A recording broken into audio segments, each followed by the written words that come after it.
ஒரு மாற்றுத்திறனாளி பெண் அப்படின்றவங்க இந்த மாதிரி ஒரு மேடை கிடைக்கிறது ரொம்ப பெரிய விஷயம்.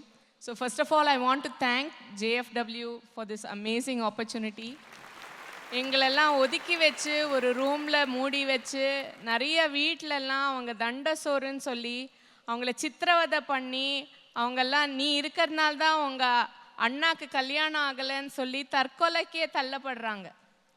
They are treated as a shame, a burden and a curse. சாபக்கேடுன்ற வார்த்தையை தான் நாங்கள் கேட்குறோம். ஸோ அணுவணுவாக நிறைய பெண்கள் அந்த டிவி ஸ்க்ரீன் பின்னாடி ஒளிஞ்சுண்டு பயந்துண்டு முடங்கி போகிற ஒத்தொத்தருக்கும் சொல்கிறேன், இந்த அவார்டு உங்களுக்காக தான். நீங்கள் ஒருத்தொருத்தரும் வெளியில் வரணும், ஒருத்தருக்கும் படிப்புக்கான ஆப்பர்ச்சுனிட்டி கிடைக்கணும், வேலை வாய்ப்புக்கான ஆப்பர்ச்சுனிட்டி கிடைக்கணும். எங்கள் யாருக்குமே பரிதாபம் தேவையில்லை. எங்களுக்கு ஒரு எக்விட்டபிள் பிளாட்ஃபார்ம் வேணும், ஒரு எக்விட்டபிள் பிளேயிங் ஃபீல்டு வேணும். எங்களை ஸ்கூலுக்கே அனுப்ப முடியல.